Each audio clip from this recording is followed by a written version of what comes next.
Hi, good morning, everyone. We'll just give it a couple more minutes.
Hi, very good morning, everyone.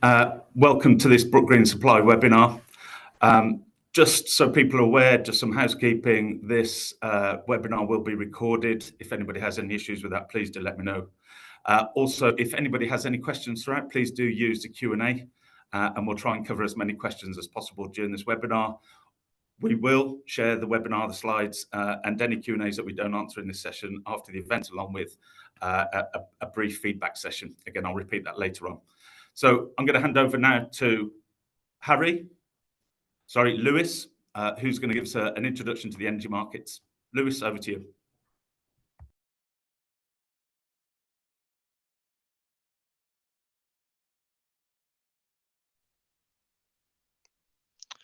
Morning, everyone. So if we just start with what's going to be covered in the market update portion of this webinar, we are going to go through some month ahead pricing for both power and gas, and then more focus on the prompt side, some temperature outturns, and then a 45-day forecast outlook, some EU storage and some kind of loose modeling surrounding that, some historical and forward LNG pricing, and then a bit of a summer and winter 24 outlook. So if we start with the price development of month ahead, what you can see at the kind of start of this graph, and what this shows is kind of nominal pricing, so not converted from pence per therm into pounds per megawatt hour, and then the development in date across the bottom. And what you see at the start of the graph is how pricing that we saw over the course of winter, risk premiums were shed out of the front month contracts as temperature outturning much warmer than seasonal norms. And that's where you see almost what feels like now the good old days of 55p front month for gas at the end of Feb. And then how pricing's developed since then is that there's been almost an underlying buying interest from funds, which has become incredibly prevalent in pricing. And as you can see on the right, over the course of 3 months, they've purchased the amount of paper gas, so essentially futures contracts, comparative to 4 pretty large countries, yearly physical gas consumption, which is an incredibly significant amount, and you've seen that translated into pricing. We exited winter with almost record high storage, an incredibly bearish position, yet still pricing on both the gas side and on the front month contract has been bullish. And then some key events to note. At the start of April, we saw the attacks on the Ukrainian gas infrastructure. That coupled with the Freeport outages caused a pretty significant price rally. And then at the back end of May, this almost felt like people cottoned on to the fund buying and added to that buying interest. And then that coupled with the large amount of Norwegian outages we had, I think on the 21st of May, there was about 200 MCM of outage. and bearing in mind that typically the continent gets around 350 MCM per day from Norway, a significant outage. And then the sell-off into current, well, the sell-off off the back of that into current was Bintulu coming back. And then as this graph is showing settlement pricing, it doesn't really capture the aggressiveness of the price rally we saw after the Nyhamna outage, as I think the market was pricing in so much risk just down to the fact that because of what happened with Troll last year and how that outage was delayed and how that could have significantly affected storage injections had that have continued. But fortunately, Nyhamna came back online within a couple of days. Or Sleipner, the gas stepper, came back online within a couple of days, and we saw a decent sized sell-off off the high of 95p.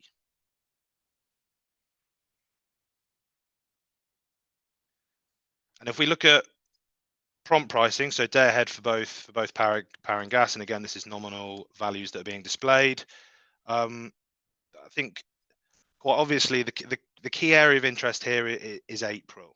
We saw an incredibly cheap delivery of power, and this is down to mainly the fact that for April it was quite cold, but in terms of kind of the tepid temperatures that seriously affect demand, we weren't there yet, and that coupled with wind having super low residuals, especially over block 1 and 2, caused a significant amount of negative pricing, and then the overall base load price being incredibly low. And the spark spreads, the clean sparks, were delivering at around negative £16 over the course of April, and what that translates to is very limited CCGT was needed, especially, as I said, over blocks 1 and 2, so the first 8 hours of the UK power trading day. And then you almost saw the opposite in May.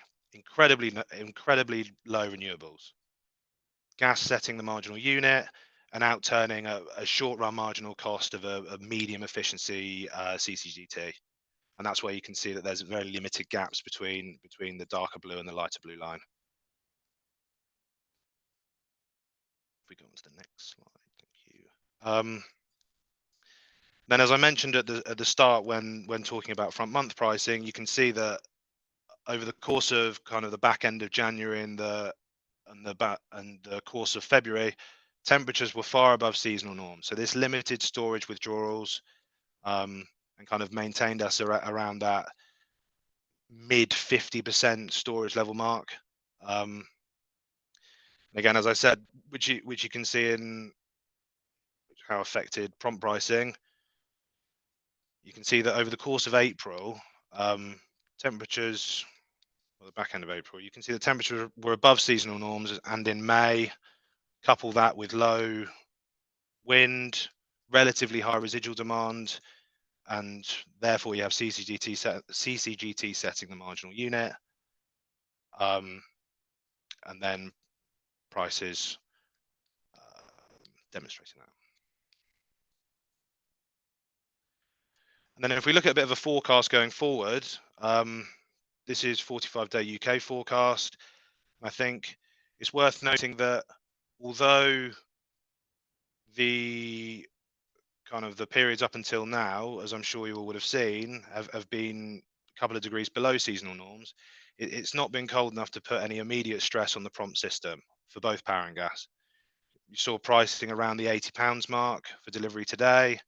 And as we look more towards the future, temperatures looking like they're going to be slightly above seasonal norms. But again, there's nothing that jumps out here as anything that's going to cause any significant stress on the gas and power systems on the prompt. But what's worth mentioning is that, and similar to this, the continent 45-day forecast looks similar.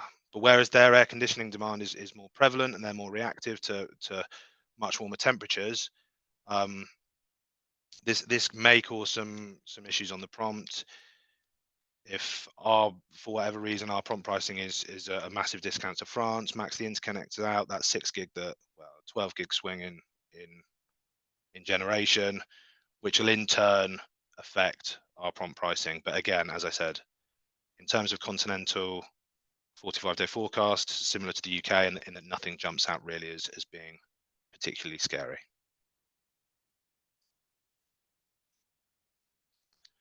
Gas storage, what everyone loves to talk about, and the reason why we're so why it seems like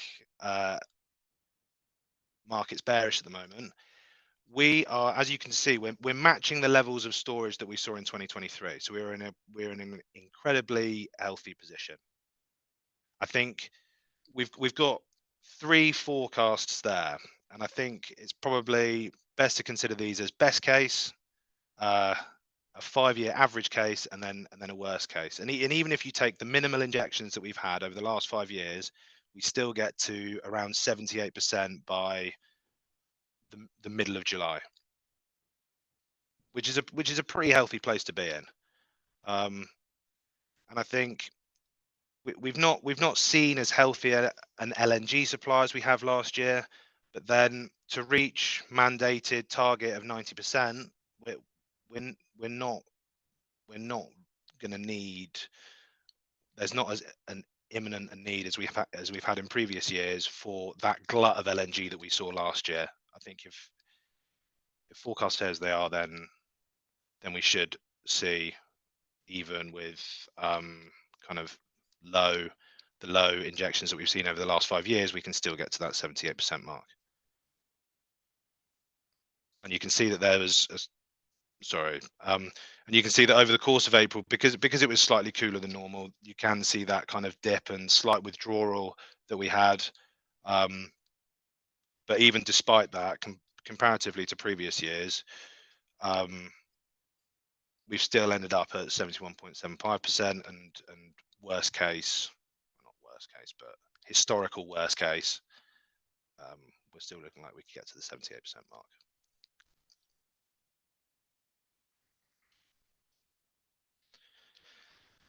LNG pricing. This is something that's become far more prevalent in the market over the last, well, since the Nord Stream outage, or since the Nord Stream restriction. And you can see that the key takeaway from this graph, I think, is JKM being at a premium to MBP and TTF. So what JKM is, Japan Korea Marker, is essentially the Asian bid for spot LNG. So if that's at a premium to the relevant MBP and TTF contracts, then ship owners are going to be far more incentivized to transport their cargo to Asia, just because of the increased revenue that they'll receive. And I think, as you can see, that that's a premium, and as you've seen over the course of this year, why LNG hasn't been we haven't had as much of a glut as LNG in Europe as we've previously seen, is because of that premium of JKM over MBP and TTF. And something we've seen from Southern Asian buyers is an interest around $9, which translates to around 70p for front month MBP. And it's happened previously where there has been kind of jumps off that 70p mark, just so our bid within the LNG market remains competitive. And then there's some weather risks surrounding hurricane season and monsoon season, which could disrupt some cargoes and add more bullish sentiment to European and UK gas and power markets.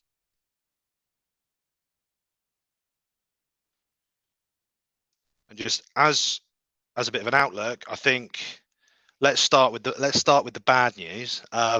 So bullish factors, ongoing geopolitical tensions. We saw it at the kind of back end of April with the attacks on the Ukrainian gas infrastructure. I think there's going to be a continued bullish sentiment from fund buying. I think we've seen them build up a massive position, which they're going to look to see out and kind of retain some serious profit from. So I think that's something that we could continue to see. French nuclear fleet. I'm sure you've heard about this. Although forecasts looks good, we're always open to the upside risk of issues with the French nuclear fleet. The flexible assets you may see reduced output from Norway over the balance this summer, just purely down to the fact that the balance this summer is a discount to the summer 25 contract. So those flexible assets will probably look to sell the majority of their volume in summer 25. Continued sensitivity to LNG pricing. We've seen it with outages in Malaysia, outages in Australia, outages last year with the Shell facility in Australia, Freeport facility, Corpus Christi. It's our market is now so sensitive to supply constraints for LNG that, and it always seems to go, supply issue gets released, sell off the back of it, but it's always that immediate bullish sentiment and that price rally that you see off the back of supply constraints to LNG. And finally, EUAs kind of match the move with gas. And just the fact that this is more expensive makes it far less attractive to burn coal, just because that's more carbon intensive, which could increase the demand for gas. Now, bearish factors. Gas storage. We are matching the levels of last year, and if we continue, as I said in a previous slide, then we're going to be in a healthy position, most likely reaching technical maxes before winter. The El Nino conditions we've seen have given way to La Nina, and that's probably, well, that's contributed to the really cheap April 24 prices in delivery that we saw on power, and kind of will continue to subdue demand. Again, as seen in April 24, increased renewable penetration. This is something that's going to become far more prevalent, and especially as we hope to get some sun in July and June. Not only will block 1 and 3 be affected by the low demand coupled with high wind, you'll also hopefully see some pressure on the peak period from increased solar generation as well. And LNG supplies expected to remain ample. And it's worth saying that this is kind of meant in context. I think because if you take the lowest injections we've had over the last 5 years and apply them to storage levels where we are now, the LNG we're getting currently will be ample to reach technical max. Well, should be ample to reach technical max, technical maxes. And then it was released a couple of days ago that, oh, sorry, I just got to go over the last point. It was released a couple of days ago that Europe are in talks to keep the Russia-Ukraine gas pipeline flowing after a period where that was looking like it was going to be restricted. So I'm now handing over to Harry Hailwood. Morning all, I'm Harry Hailwood, Policy and Regulation Manager here at Brook Green. So yeah, I think the obvious place to start is with the upcoming election, and then from there I'm going to talk you through some of the more specific pieces of work that are going on in the energy industry at the moment. So yeah, I think without wanting to make a prediction on the outcome of the election, the polls clearly suggest a strong likelihood of a change of government, and clearly that creates a certain level of uncertainty. I think over the last 10 years or so, there's generally been a consensus from the major political parties about net zero and energy. We're starting to see that kind of change a little bit over the last year or so, but a lot of that has actually been more to do with rhetoric rather than actual policies. That being said, with the manifesto starting to come out, we are starting to see a bit of a divergence in the policies being laid out by the main parties. And I've tried to draw some of that out in these slides here. So one of the major differences is that Labour have created GB Energy. They're going to use that essentially to try and deliver a lot of the stuff in this slide here. So the first sort of named intention of GB Energy is to invest in nascent technologies, so things like tidal and hydrogen, to really try and give those industries a kickstart. The second named intention of GB Energy is to partner with the private sector to try and help scale more established technologies like wind, solar, and nuclear. And then the third named intention of GB Energy is to look to invest in smaller scale community generation projects. So providing low interest loans to help build solar panels on rooftops and shared ownership wind farms, that kind of thing. I would very much emphasize at the moment we're waiting for a lot of detail from Labour, especially on things like GB Energy. So we are expecting the manifesto from them tomorrow. So hopefully we'll get a bit more detail on that. Away from GB Energy, the Labour Party have a 2030 target for decarbonising the electricity grid. I think generally in the industry that's seen as quite a challenging target. They also have a 2030 target for the zero emissions vehicle mandate. This is a sort of clear difference from the Conservative Party that have a 2035 target for both of those policies. So the Conservative manifesto was actually published yesterday. So we do have a bit more detail from their side than we do from the Labour side now. Within that manifesto, they've promised no new green levies on energy bills. And they've also promised that levies will drop as a share of the energy bill year on year over the next Parliament if they are elected. It's not really clear how that may affect the upcoming new levies that are due to come into effect over the next couple of years. And I'm going to go on to talk about those levies on a future slide. Elsewhere, earlier this week, we also had the Lib Dem manifesto.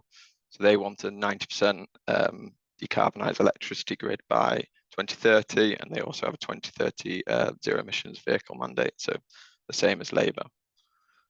Generally, most of what I've just discussed there is sort of more big picture policy proposals. However, it will sort of filter down and have an effect on you as business customers of energy and ourselves as a B2B supplier. So it's definitely important to stay engaged with this stuff. And it's also important to keep that context of the election in mind when I'm going on to discuss the next few slides.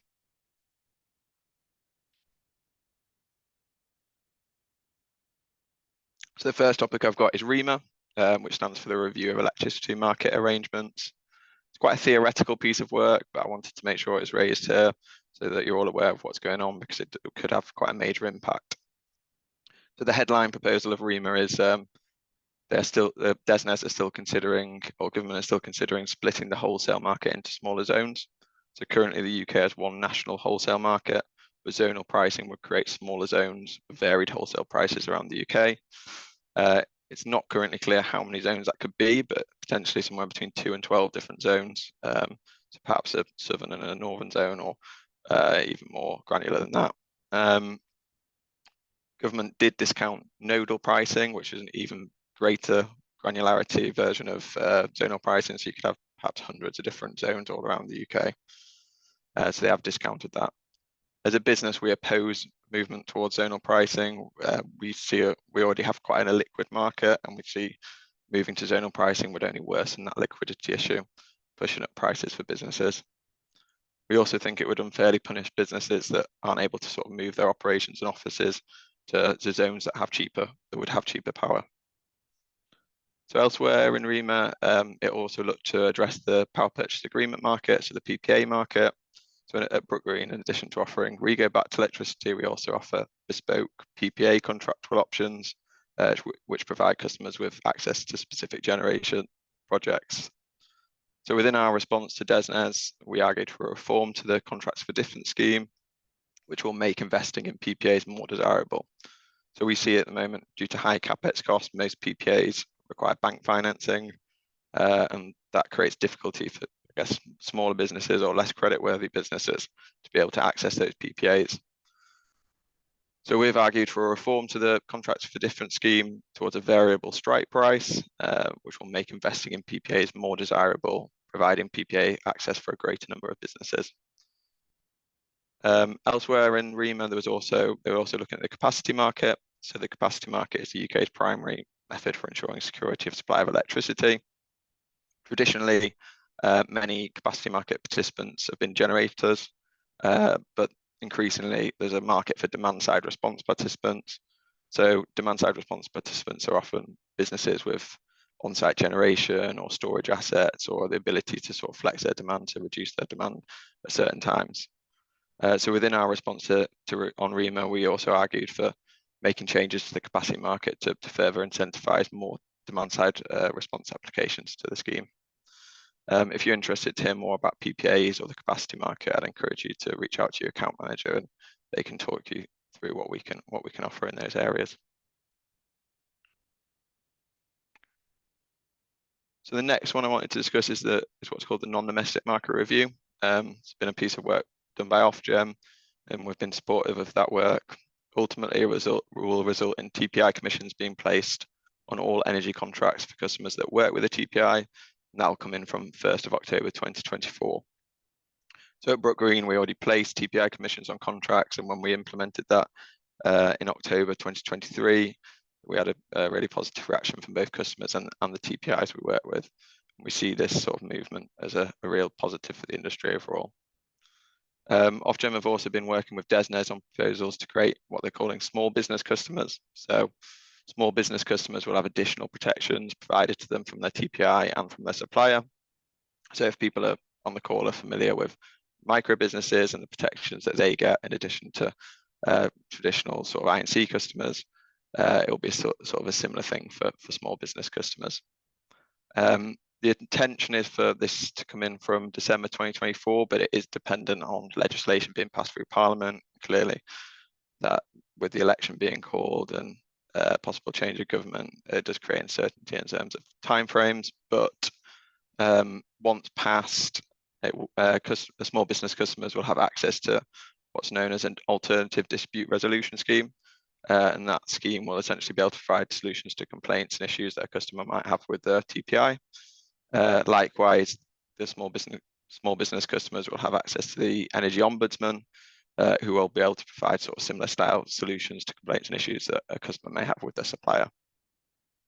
We're also aware that DESNZ are intending to consult on direct regulation of TPIs this year. Again, I would emphasise the fact that there's obviously an election being called and we may get a change of government. So where that leaves things like this is currently unclear.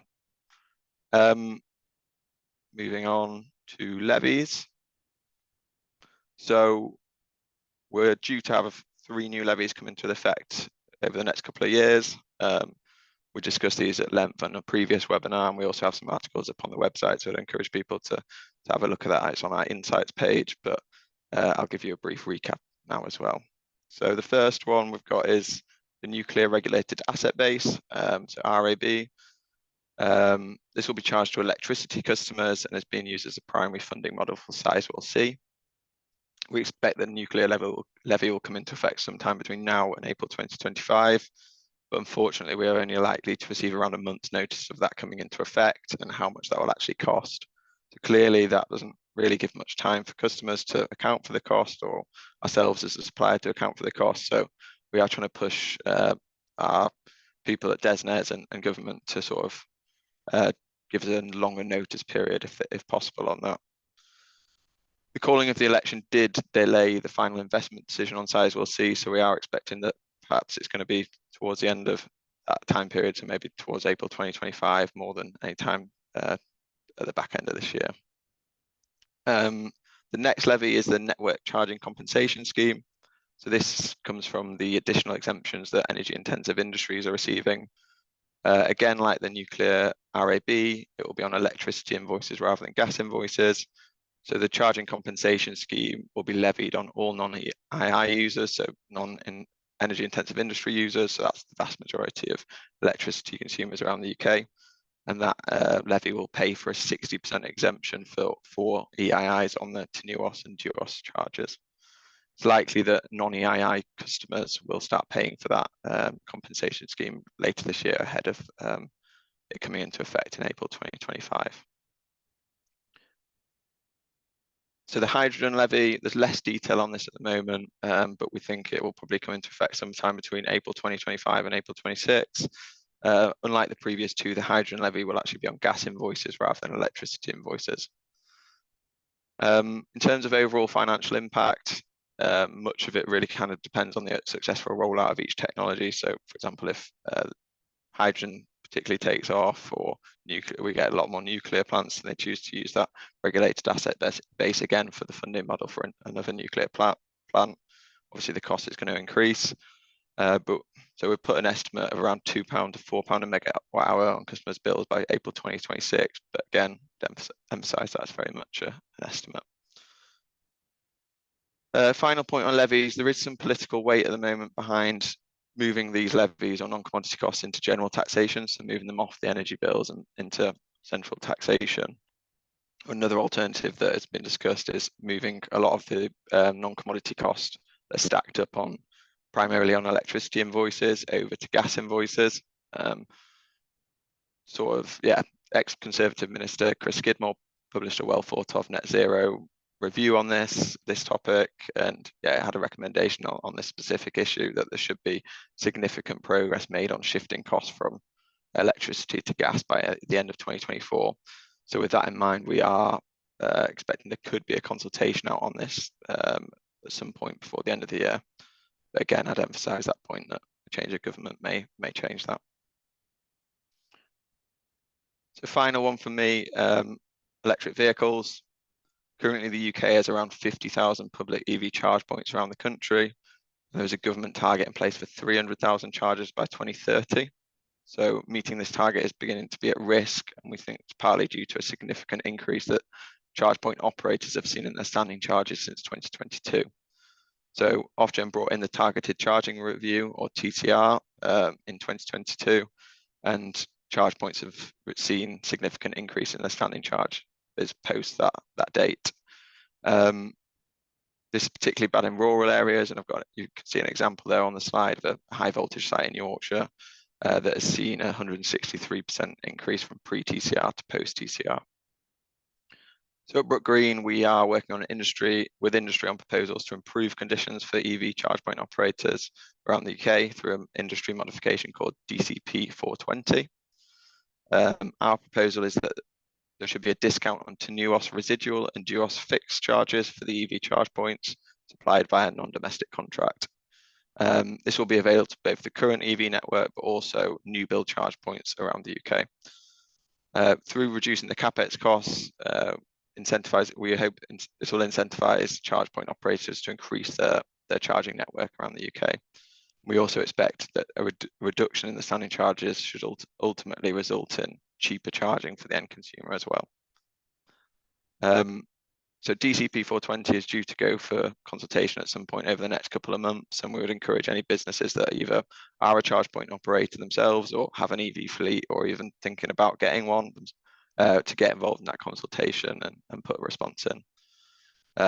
Obviously, many businesses have operations that include transporting goods around the UK and elsewhere, and a successful EV charge point rollout around the UK is vitally important if we're expecting these businesses to electrify their transport.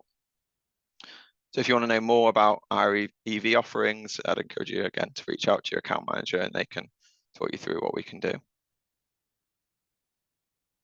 And I think I'm passing back over to Mark for a Q&A. Great, thank you very much, Harry Lewis. Got a couple of questions. Lewis, if you can come back on video, that'd be great. And I'll start off with a question for you.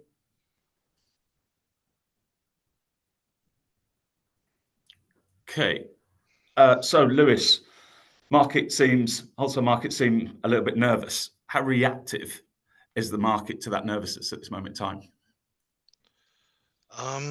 Good question. I think everyone kind of has the same setup in terms of trading wise, where you have a news feed constantly up on your screen that you look at, and it's immediate, the effects after headlines are released, and not only immediate, it's these price moves are very often overbought.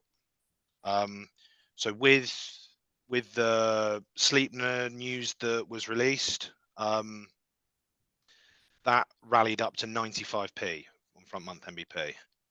But then I think because at that level there'd be so much risk priced in that we'd see a similar thing to what we saw with Troll last month, that the market quickly realised that was overbought, and it therefore sold off. So I think in a market like this as well, as there's so much buying interest from the funds as well, and so much scope for bearish participants to be stopped out, I think that only adds to the nervousness in the market and adds to the chance that these contracts could be overbought. So I think nervousness is pretty high at the moment. and I think we'll have to wait until kind of significantly long periods of cheap delivery and storage injections until we see some of that nervousness cool off. Okay, great. Thank you very much. And Harry, one for you. Will energy-intensive industries get exemptions from the new levies? So simple answer is yes. We expect EIIs will get an exemption from the nuclear levy. They obviously also won't pay for the network charging compensation scheme because they're the ones benefiting from it. In terms of the hydrogen levies, one's a bit more complicated. Obviously, it's on the gas side, and the EIIs is an electricity exemption. But there is some discussion at the moment around creating a gas-intensive user, so it's similar to the EIIs, but on the gas side. And if they are created, we would expect that one of the levies that they would be exempt from is that hydrogen levy. Great, thank you. And they are all the questions that we have. So really appreciate people joining this call. Thank you very much indeed. If anybody does have any further questions on the back of this webinar, please do share those with your account manager. We will share the slides and we will also share a feedback survey as well, which again, really appreciate any feedback that you've got, any future content that you'd like covered in future webinars. Again, we obviously really appreciate any feedback. So again, thank you very much for your time. Thank you very much to the presenters and have a great day. Thanks all.